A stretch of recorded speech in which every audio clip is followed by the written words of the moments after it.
The Brooklyn Museum has a really great collection of Egyptian art from the Amarna period, which is a period during the New Kingdom where the ancient pharaoh Akhenaten moved the capital to a city that he named Akhet Aten, which is now known as modern Tel Amarna. This is arguably my favorite period of ancient Egyptian history and art because it is so vastly different from any other period of Egyptian history. Akhenaten really wanted to kind of change everything that we now know about ancient Egypt. And I find the art of this period so much more imaginative and beautiful than any other period. The art actually drifts out of this very typical idealistic nature of most Egyptian art, but I also wouldn't say that it is moving towards the realistic. You can see kind of the elongated heads and very interestingly shaped fingers and feet.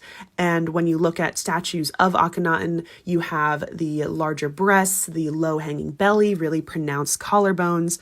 But then you also see the wrinkles of different figures, and you see this kind of very realistic nature, including loving poses of kissing and hugging, which are very, very rare in other periods of ancient Egyptian history. And I think what a lot of people don't understand is that the art of different periods in ancient Egypt, and arguably in probably other ancient and modern cultures, sometimes are up to the elite people. So Akhenaten had some sort of power, or at least his court had some sort of power to dictate how he wanted art to look like in this period. And this might have been because he looked like this. There are still to this day medical scholars who continue to write articles speculating on Akhenaten's medical problems, when arguably in the Egyptology world, most people have agreed that this was an actual stylistic choice because he wanted to be seen as both a man and a woman, and thus totally omniscient over everything and essentially as a god.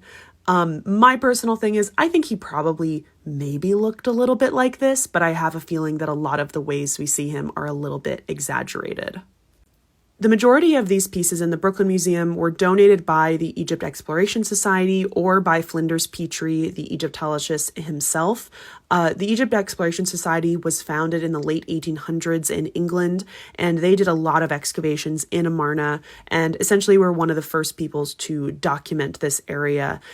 So there are Amarna pieces all over the world that come from these original excavations. Again, this is one of my favorite time periods of ancient Egypt. If you want to hear anything about any one of these particular pieces, please let me know. I'm going to do a series on Amarna. I just have a serious backlog right now, so hopefully soon.